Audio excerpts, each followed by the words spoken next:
good evening, everyone, and thank you for joining us for our first talk for 2021. I think this is our 10th talk in total since we started back in April, I think it was. So that's very exciting in itself, I think. I can't quite believe we've been going for that long. So this evening, we are incredibly excited to be talking about body image. This is an issue that we are all incredibly passionate about. I think the word passionate is probably overused as a word, but when we've been talking about this over the last couple of weeks in our catch-ups, we have not been able to stop talking. So I think that's probably a good sign, and there's plenty for us to talk about over the next hour. So I just wanted to kind of first kick it off with framing this issue in the context of the pandemic that we're in right now. Because over the last 9 months, I guess it's been more than 9 months now, there has been a huge rise in kind of mental health issues across the board, but in particular, there's been a huge spike in issues like eating disorders. Beats, which is the UK's leading eating disorder charity, has actually recorded a 140% increase in the number of people that are seeking support for eating disorders, which is massive in quite a short space of time. And there's also been quite a lot of reports recently about a massive spike in the demand for plastic surgery as well, which is I personally find that really hard to read.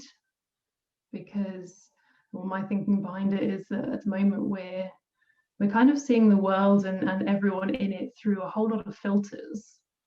So actually, when we look at ourselves in the mirror, and we don't see that kind of filtered, airbrushed version of ourselves, we kind of feel like we're falling short or something's wrong with us.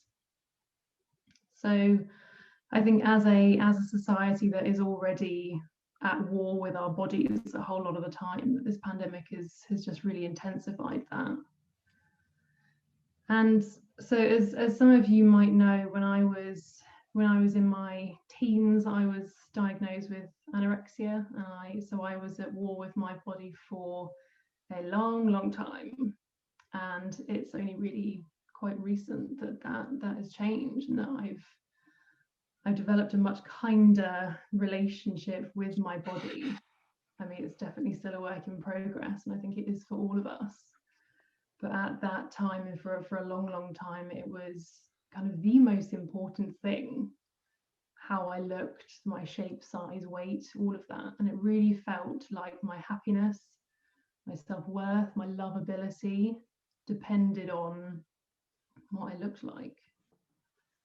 But I think that is not uncommon, and is certainly not limited to those who have eating disorders. I think it's actually really become quite normal, which is heartbreaking. And obviously we're going to be talking a lot about that in the next hour. But we're living in a society where from day one we're fed messages about what our bodies should and shouldn't look like. So it's kind of unsurprising that we breathe that all in, and we don't even realize it. So much of the time it's just internalized and then comes out as all these different behaviors and beliefs that we all have. But this isn't, and we'll talk more about this over the next hour or so, but this isn't just about our shape and size. It's about our age, race, gender, sexuality, ability, all of it. And actually, so I've been reading a book called The Body Is Not an Apology by Sonia Renee Taylor, who is absolutely amazing. And she does a podcast with Brene Brown. And it is, I've listened to it about 10 times because it just absolutely blew my mind. And she talks about there being a hierarchy of bodies that are ranked according to all of those different characteristics. And we are told in a society that we have to climb that ladder and get ourselves as close to the top as we possibly can at any cost, really. But what really blew my mind is about what she said is that that ladder ceases to exist when we choose not to climb it. The ladder ceases to exist when we choose not to climb it. And I just wanted to kind of make a point of including that in the little opening spiel, because I think it's huge. It is absolutely huge, and it certainly has been kind of led to a massive shift for me. So over the next hour, we're going to be sharing our thoughts and our personal experiences on this issue, and kind of just having a conversation about how can we start to become more aware of what's going on? What are we believing? How might we actually be complicit in this system, this hierarchy? And then starting to explore how we can actually start to challenge some of those beliefs that we have. And then ultimately giving ourselves and others permission to actually have a more positive relationship with our bodies, because it is possible and we do have that choice. So that's the kind of opening spiel that I wanted to start with. On a practical note, we will be doing Q&A in kind of the last 15-20 minutes of the talk. So do, if you have any thoughts or questions you want to share, do save them up until then. But I will open it up to the other three to kick us off. Wow. Thank you, Bea, for that. That was so heartfelt and so true, and your wisdom always blows us away. And I guess, so the quote that we wrote in our spiel, which was, if tomorrow women woke up and decided they really liked their bodies, just think how many industries would go out of business. And that was written by Dr. Gail Dines. Now, we are for women, but what we talk about applies to men as well. So don't think this doesn't involve you, the guys that are listening. So if tomorrow women and men woke up and decided they really liked their bodies, just think how many industries would go out of business. And for me, one of the really important things that I've woken up to, I think, is that being 57, I am being sold so many products that are labeled anti-aging. And I've had an issue with that phrase, that those two words, anti-aging, actually since I was probably in my early 40s, because we age. Why should we be anti-aging? Because this is already, shaming us. And this is one of the things you'll hear us talk a lot about this evening, is body shaming, which has been going on for such a long time. This is big business. This is big business. And if anything, that's the conspiracy, that we are being sold. So I, at my age, am being sold a solution for a problem that somebody else created, okay, in a boardroom, no doubt, to play on the vulnerabilities of people, men and women, and to make money from us, from that. Because you've just got to look at all the magazines and all the adverts and all the sponsored posts that come up on your Instagram feed or on Facebook or wherever it is, or all the TV programs. As Bea, I don't know if you saw the other day, Bea posted it on Facebook, I think it might have been on Instagram as well, looking at the TV listings for one night, and there were 2 programs in one evening on how to lose weight. So we're being bombarded by this. But for me, this anti-aging is deeply shameful, that people are flogging us something. Of course, it's important for me to look after my skin, but to be sold something that is a lie, because how can it stop me aging? And what is wrong with my wrinkles? What's wrong with my face and my body that's showing signs of gravity? What's wrong with that? And the other thing that goes along with that for me is this, my silver hair, that I decided to start growing it out shortly after Daniel was born. So he's 22 now, so that was 22 years ago. And the most common question the most common thing I was told by my friends was, "You're so brave.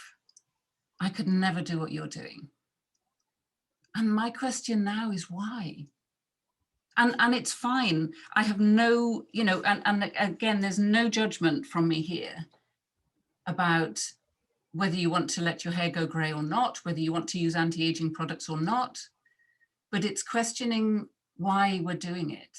And I think this is, as Bea alluded to, we want to start uncovering some things here that then when we are awake to them, we can make conscious decisions about it rather than blindly accepting. Because the four of us were having a conversation at the end of last week, and I mentioned this about anti-aging, and Rachel's face was a picture because it was like, oh my God, I'd never even thought about, I'd never even noticed that that's what that word is, being anti-aging. So that's kind of where I want to start. It's amazing because when we had that conversation, one of the first things as that moment hit me when Rebecca was talking about it, and the word, words like anti-wrinkle, and on my shelf there's a book in front of me that's called How to Be an Anti-Racist, and I was like, yeah, I'm anti-racism, and I'm anti cruelty, and I'm anti this and that, but why?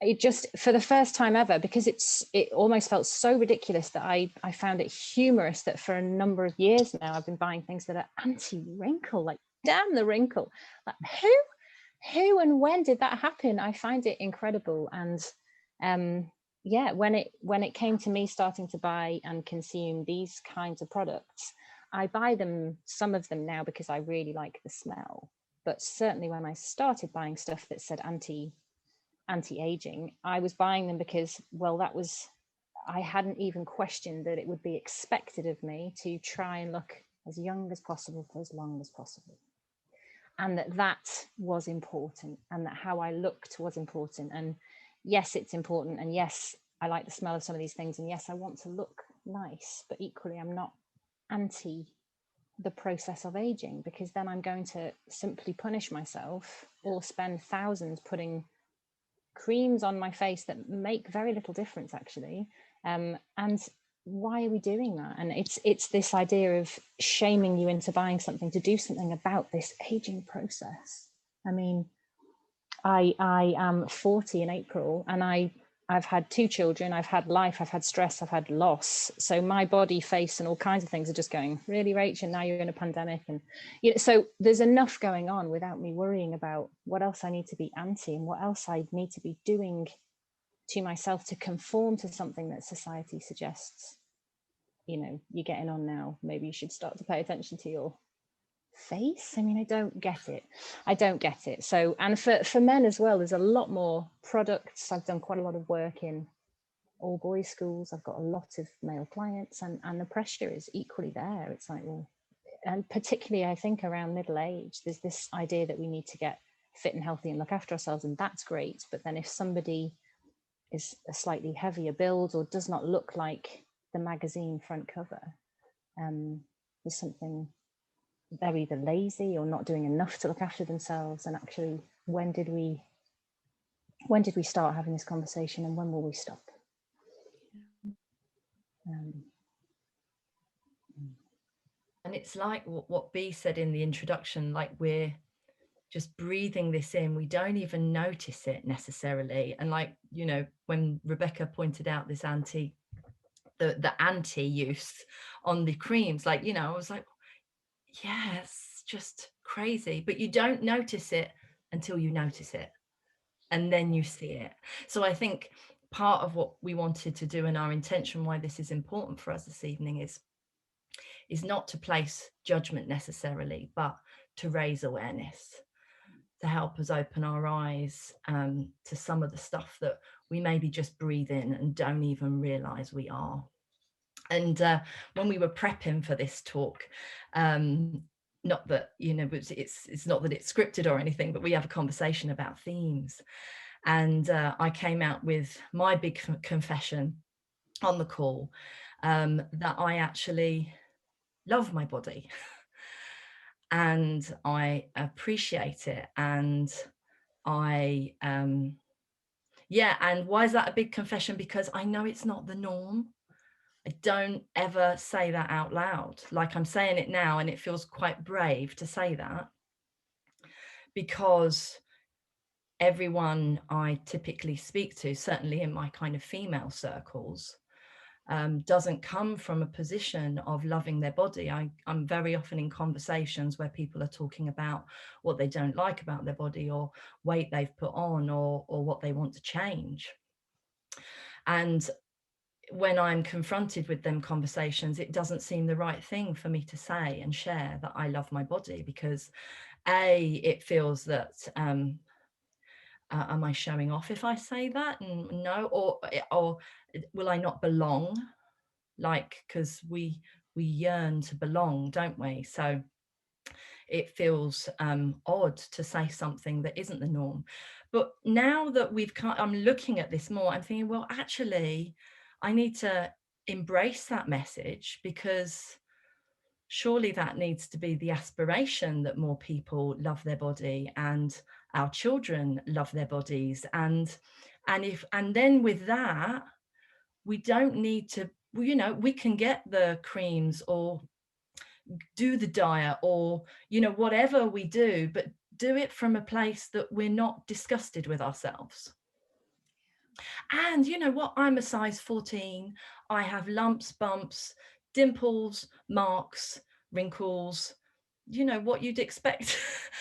Gravity, 47 years, you know, but I'm able-bodied. I can do what I need to do. I look after my body. I want to look nice. I also don't waste any energy worrying about it particularly.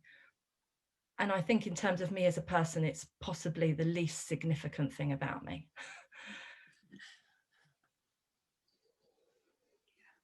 And isn't it insane that that is a brave thing to say? My heart is beating as I'm sharing it, but I think we need to have more pro-body, body positivity messages. It's like not getting on the ladder. Yeah, absolutely. Because one of the things that came to me the other day was that there's this expectation of shame that, and it came to mind the other day, because I think we all are in some way unconsciously complicit in this, because during lockdown I have not been exercising. I'm also have back problems, which means I physically cannot exercise. So I have gone up a couple of sizes in my clothes, and I had a massive clear out, and I sold basically all my clothes and I had to buy new ones in a different size. And in passing and in a kind of a jokey way, I have said the words, "Oh yeah, I really let myself go during lockdown." Like, what do we, I think that phrase, that we've let ourselves go, like what does that even mean? What are we letting ourselves go from? Is it more that we're letting go of something, that we are letting go of the kind of the tight control and restrictions that we put on ourselves in order to feel like we fit in, or that we feel like by doing those things we will be more accepted or loved or be more worthy. But I think it wasn't until the other day that I realized that, and it's like, again, it's just becoming more aware of what we're doing and what we're believing. Because I think just thinking from a kind of a shape and a size perspective, that there is, and like you were saying earlier, that there are all these TV shows. It was literally back to back, and there was another one on the other night about losing weight, and that seemed totally normal until I suddenly actually saw it for what it was. But I think it's, yeah, we just don't realize all this stuff that just becomes the norm, that when we put on weight, that we are expected to feel shame. And particularly as someone who used to have an eating disorder, when I needed to put on weight for health reasons, that made it so much harder. Because when you're in a society that is constantly telling people to lose weight, then actually kind of going against that feels really hard. But I think, yeah, again, as you said, it's just like switching the light on to see all of these things that we are doing, believing, saying, acting on, buying, that we don't see. It's like we see it, but we don't see it. And Sonia Renee Taylor, another beautiful quote from her book is, "We did not start life in negative partnership with our body." And it makes me think of one of my best friends who's got a grandson, and he's a year old, and a gorgeous picture of him was posted on social media, with his little leggings and his top that had risen up to show, you know, that much of this divine doughy belly. All right. And B said to me, "Look at that tummy." And it came to me, and it's like, when did we go from that beautiful belly to being ashamed of our tummy? When does that happen, and why does that happen? How can we love it at one age and hate it with a passion at another age? And it just, again, it's this blinkers coming off to actually start to question, you know. And for me, one of the things that I feel that came to me earlier as I was thinking about this is that our bodies know how to work without our interference. I don't have to tell my heart to pump. I don't have to tell my lungs to breathe. It does it by itself. I don't have to tell my hair to grow. I wish it wouldn't actually at the moment, but that's another story.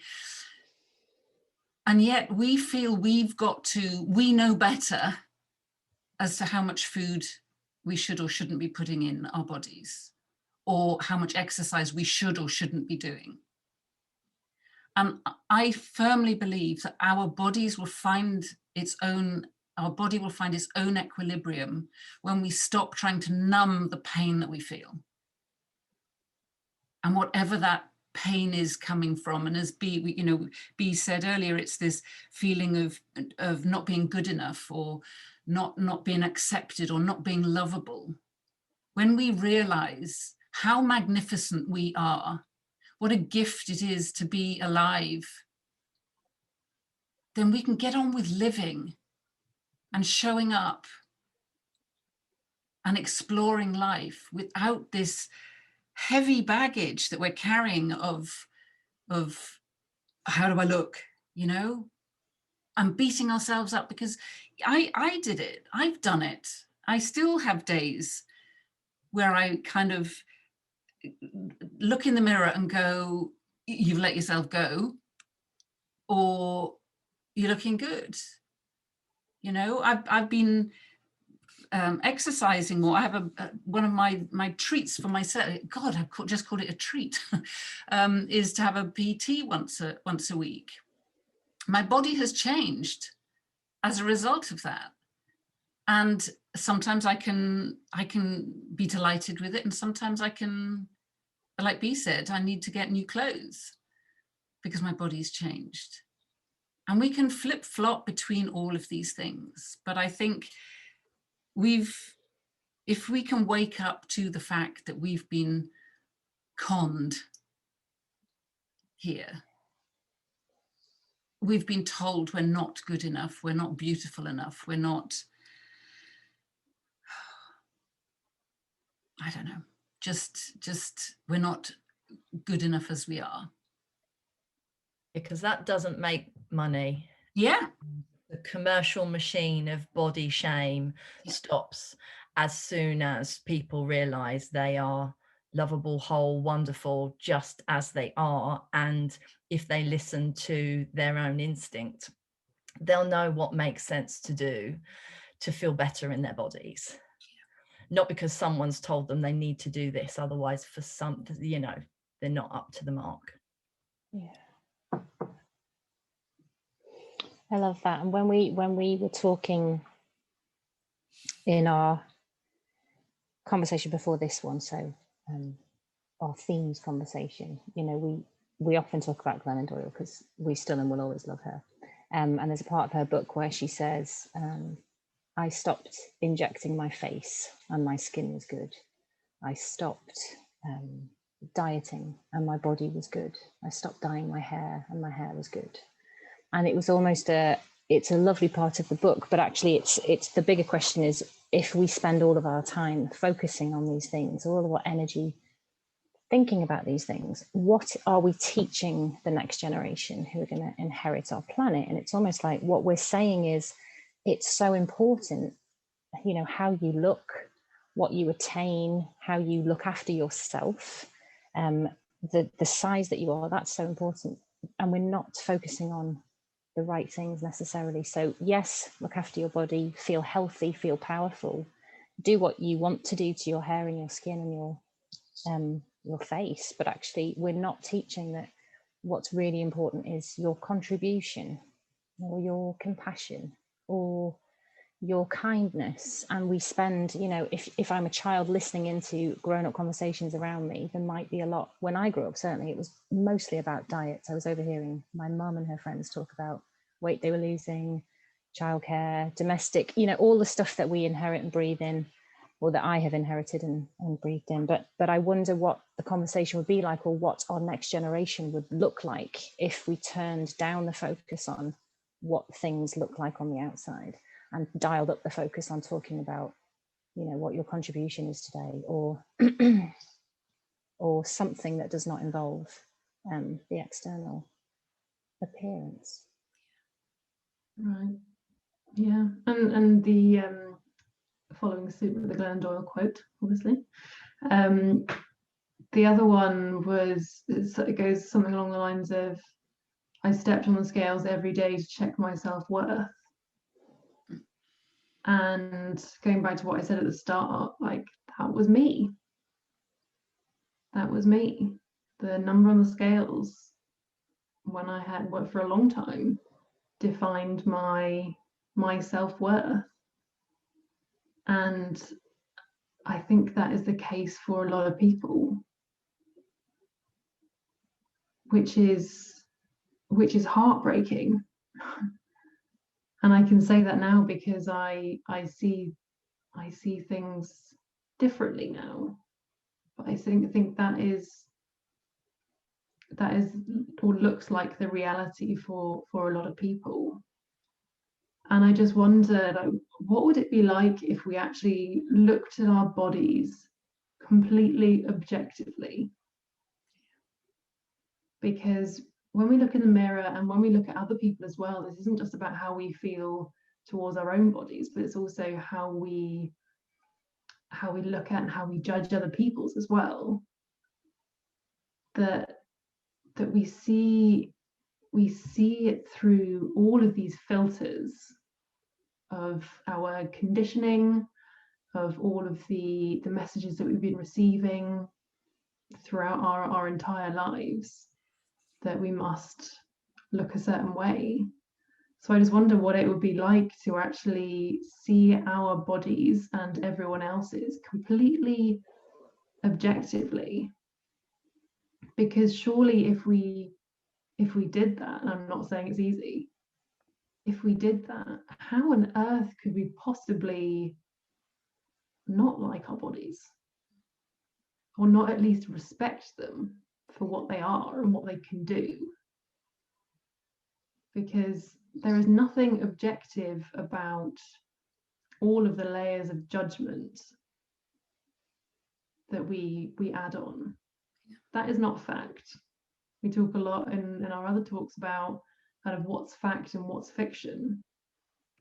The fact is we have a body that is keeping us alive, that enables us to do a whole load of different things in life. But then once you move on to the fiction, which a lot of the time can disguise itself as fact, like I must look a certain way in order to be attractive, be accepted, be worthy. But actually, none of that is fact, even though that is what society is telling us.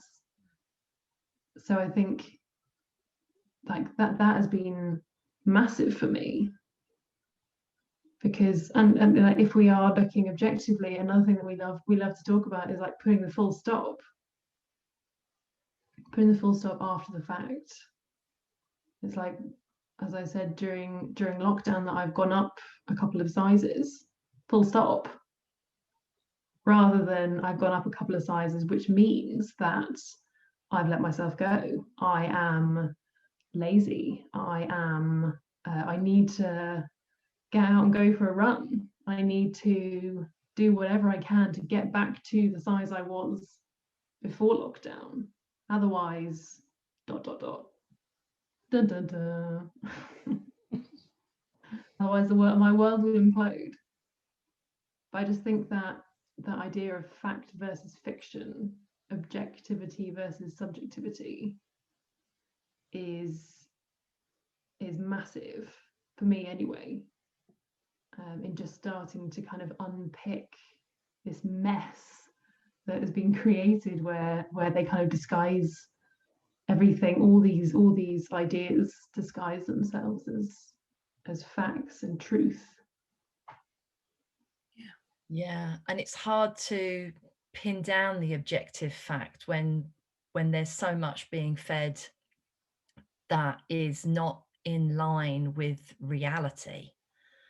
So you look at, you know, all sort of media, and the body, supposed desirable aspirational body, is like, if you were to actually look at the percentage of people who have that aspirational body, it's like clearly doesn't represent the norm of society at all. And you know, we're not all meant to have the same body. Like it's just that's just ridiculous. And you know, it's worrying, all the level of filters being used and airbrushing, and you know, where is the real? Like it's sometimes hard to find the real in the sea of filter and fake.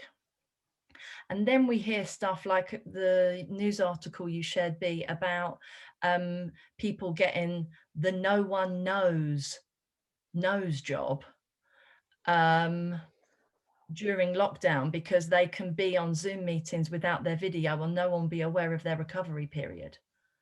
Oh, how very sad. But yeah, there's this, because we're not seeing enough reality, then this kind of false aspiration, what we think acceptable looks like, you know, it's, and all the while what we see as our reality is further away. It's, the whole thing is and that's why we're saying this is about just becoming more aware, not taking everything you see on face value. And I think maybe recognizing that we can be a whole lot kinder to ourselves. Did you, sorry, Natalie, did you? No, go ahead.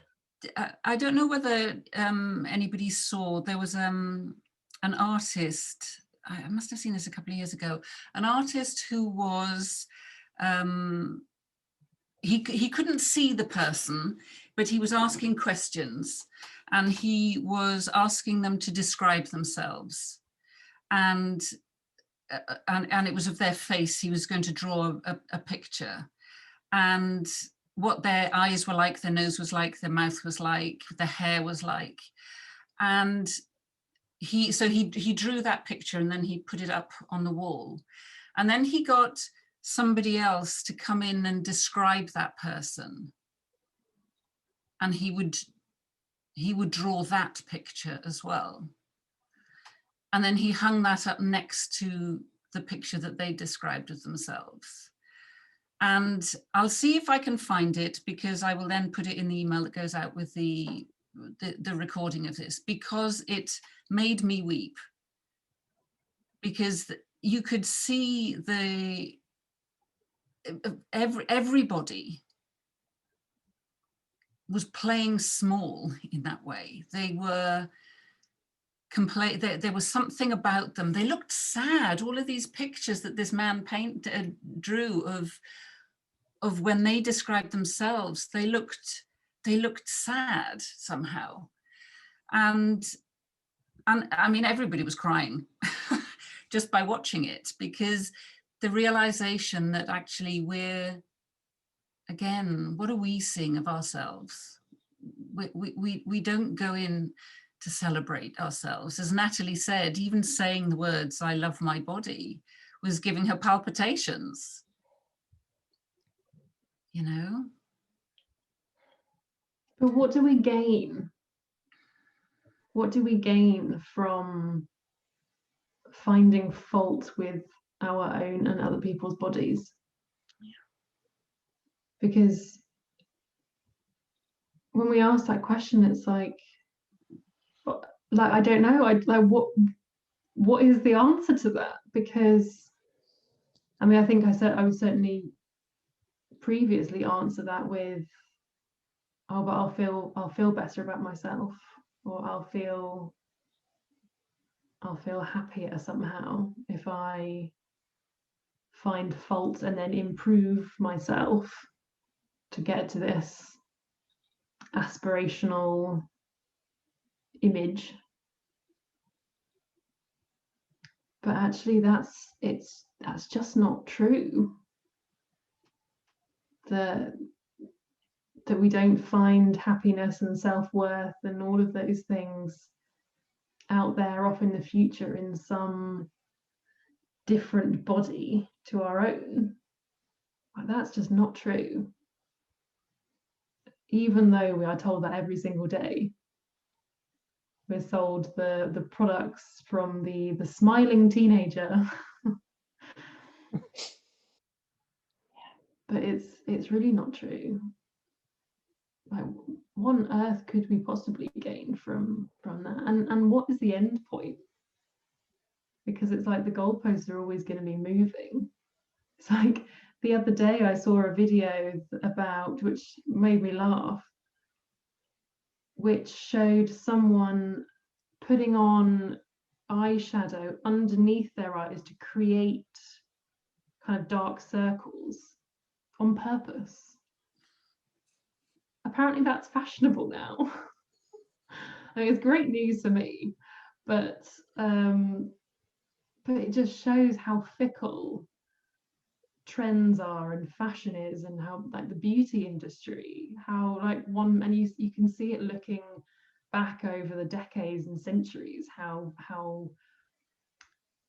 fashion and beauty have changed so much. It's like one minute we're told we have to look one way, and the next it's something completely different, and yet we're chasing along with it, and we try desperately to keep up with it. But like we said at the start, if we stop climbing that ladder, if we stop playing that game, which we've been playing for a hell of a long time, then that is the way out. And it can feel a whole lot easier just to keep playing, because everyone else is. It's like we don't want to be the odd one out, like Natalie was saying, being the odd one out, saying that you love your body, but actually we can only start with ourselves. So if we, each of us, just start to give permission to ourselves to step off that ladder, or maybe even just with one foot. So it's about, what if we stopped being obedient? Yeah. What if we saw that, you know, this is about the commodification of our bodies, male and female. And what if we just said, we're not playing this game anymore? And we started trusting ourselves. And for some, that can feel really difficult to know how to trust themselves. I get that. And it feels like before we engage in any, you know, doing anything that feels in any way punishing or not in line with our body, kind of asking ourselves the question, what's the motivation behind this?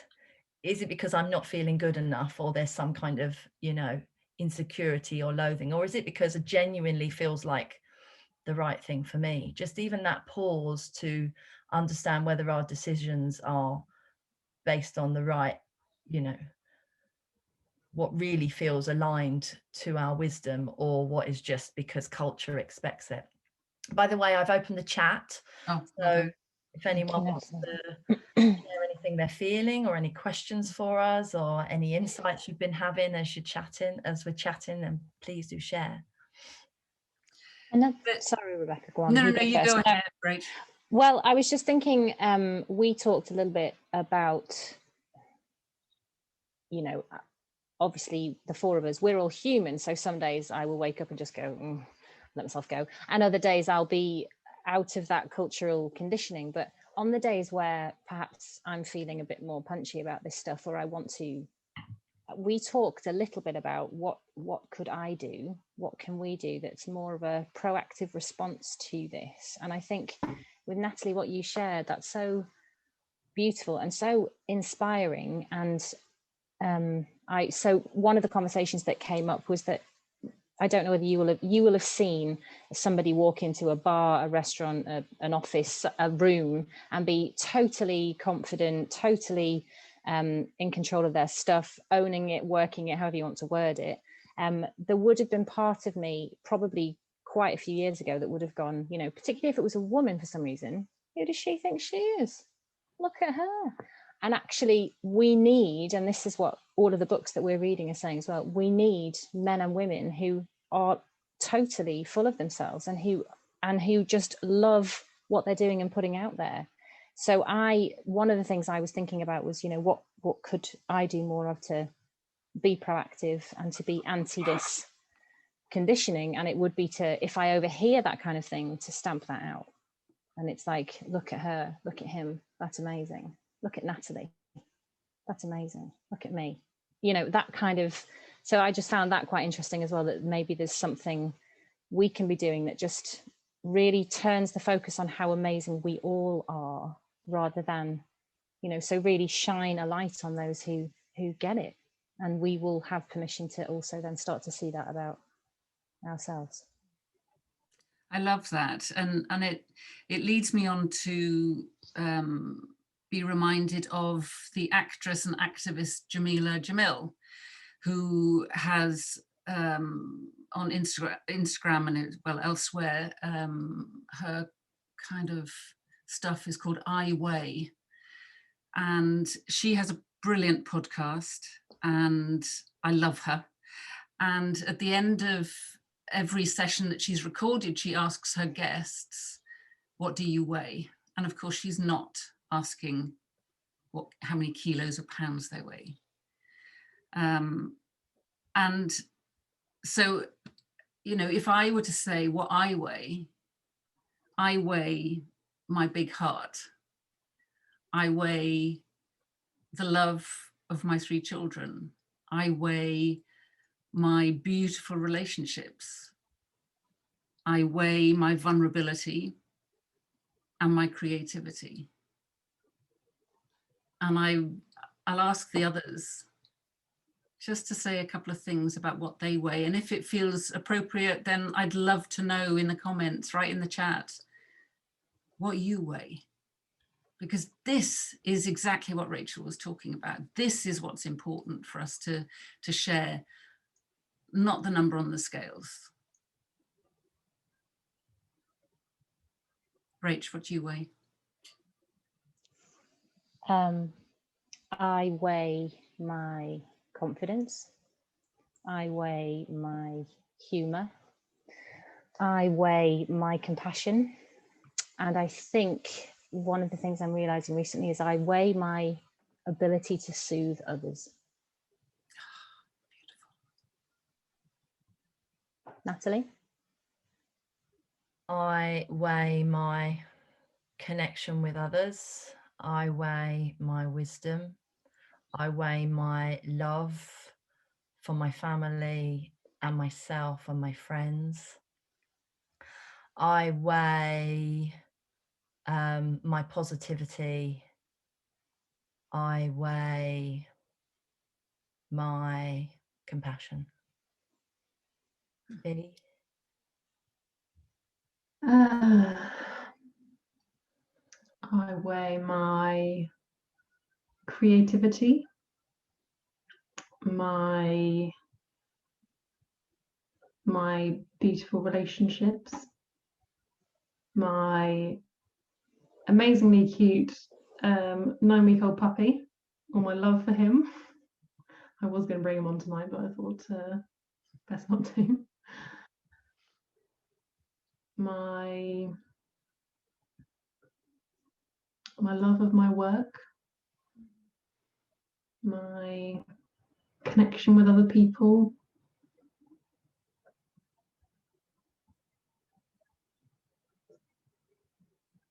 Beautiful. How much more enriching is that? Are you also reading this chat? Yeah, I know.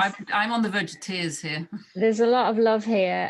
Just to read for those who need or are getting the recording. I love the anti and the why discussion and insight. It resonates in everything in life, including loss. Thank you, Lottie. Leah says, this is an important conversation. Thank you. For me, Natalie's statement was an inspiration. It made me write down these questions for myself. Do you like your body? Why not? What would it be like if you did? I'm still working on the answers. Love that. So honest. Abby loves her laughter lines. So do we, Abby. Lottie, I'm proud of the age I am. That means I've gone through what I have, and that's made my life. I mean, what's wrong with that? It's just wonderful. Angie, I've come to own and love my dimples. I used to hate it when people noticed and pointed them out. But with age, I've learned to embrace what makes me me. Then there's the reminder of the podcast, and yeah, it's lovely. I don't know whether I've missed anything there. I can't get everything on my screen. I love what Emma has said about actually the focus being the conversation around body image, that actually we need to move the conversation away from the physical body, and actually that we are so much more than just this vehicle that we have, this shell.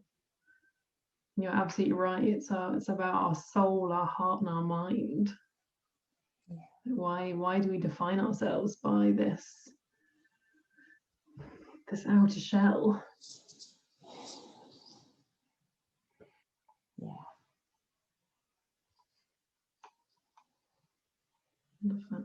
Yeah, it's like coming back to, you know, just looking inward, not seeking value on what we see.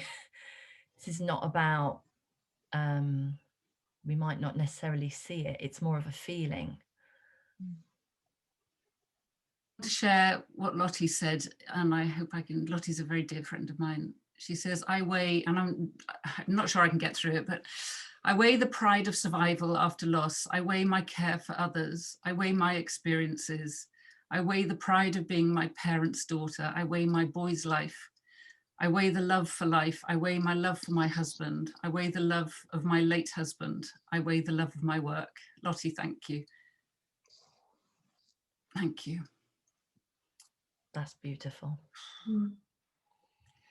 And I've got a message here that was sent privately, but I've been given permission to share it, from Justine, my lovely daughter-in-law, who says another angle to this is the social association between thinness and wealth class, that to be overweight is associated with poverty or unhealthiness, not able to take care of yourself.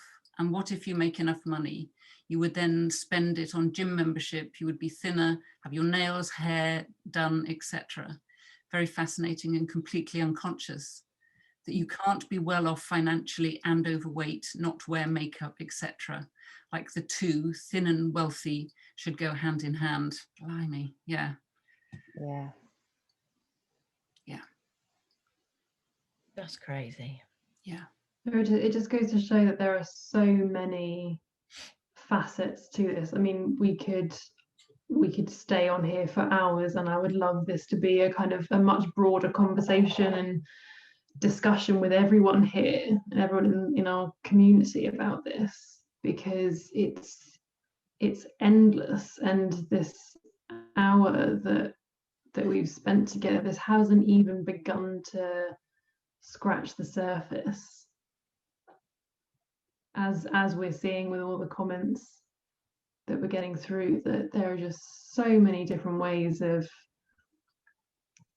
seeing this from a different perspective.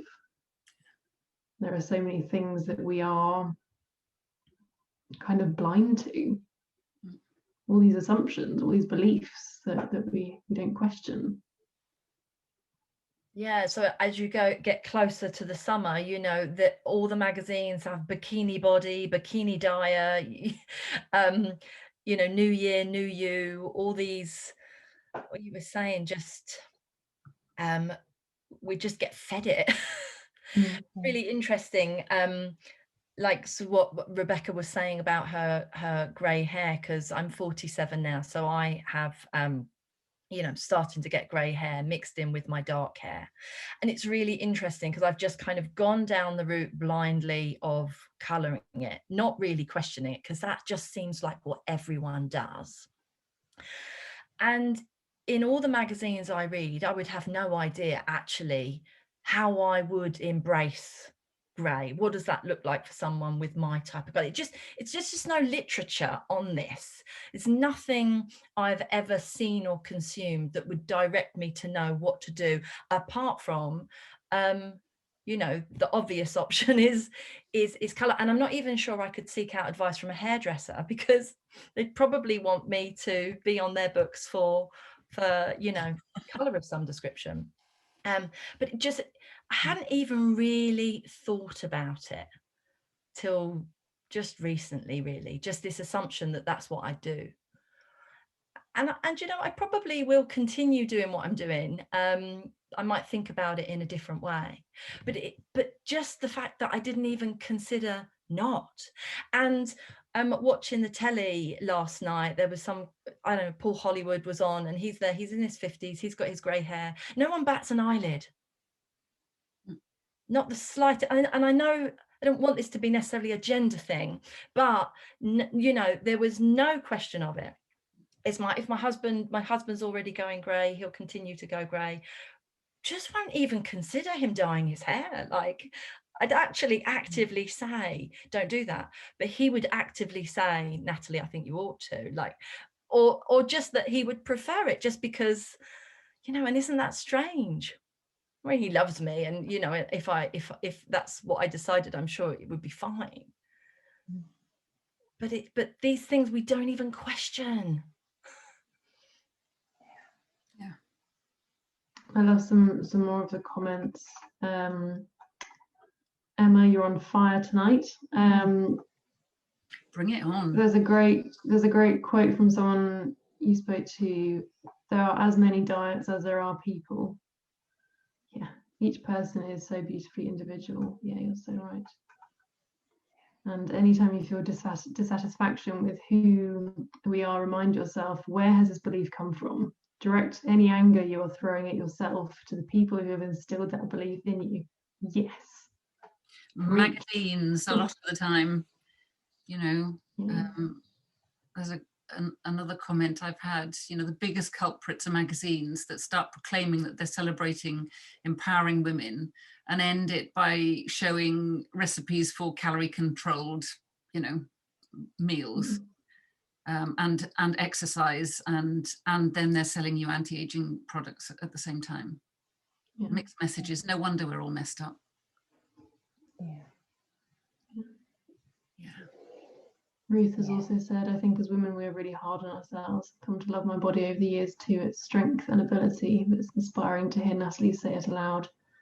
Start a conversation. I'm sure my kids have passions and empathy, but I dread that it is so difficult to protect them from all this. Yet my way values are great.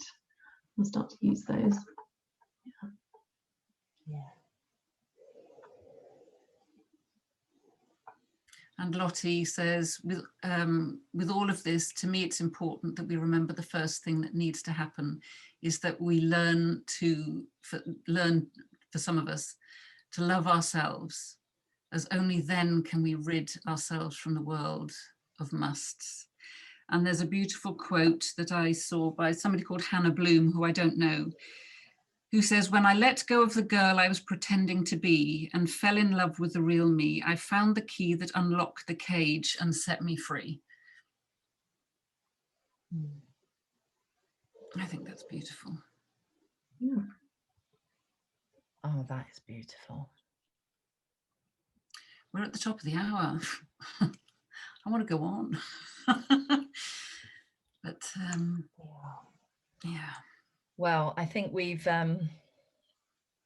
have certainly started a conversation here. It feels like a very important conversation, which we would love to continue in some way. And thank you very much for joining us for this time and to help raise awareness around this issue. Because, you know, as with all these things, we're learning and unlearning and discovering.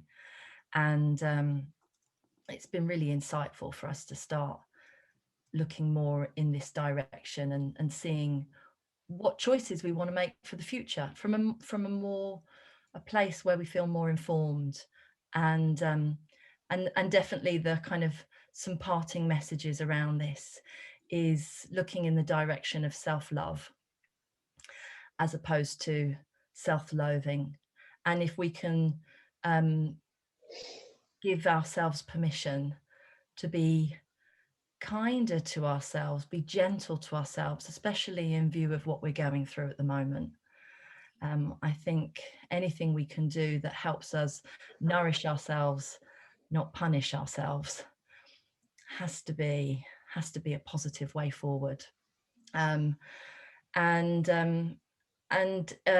Just to let you know, in terms of 4 Women, 4 Decades, we have some very exciting things on the horizon, which we will keep you posted about. We have a podcast about to launch, and we've already recorded some episodes, and there's a membership that we will be telling you more about in due course. So it is now just left 9 o'clock in the UK, and we wish you all a very pleasant evening. And if you're listening back on the replay, we hope you've enjoyed it, and we hope we can continue engaging you in this conversation. So I will stop the recording now, and then we can unmute to say goodbye.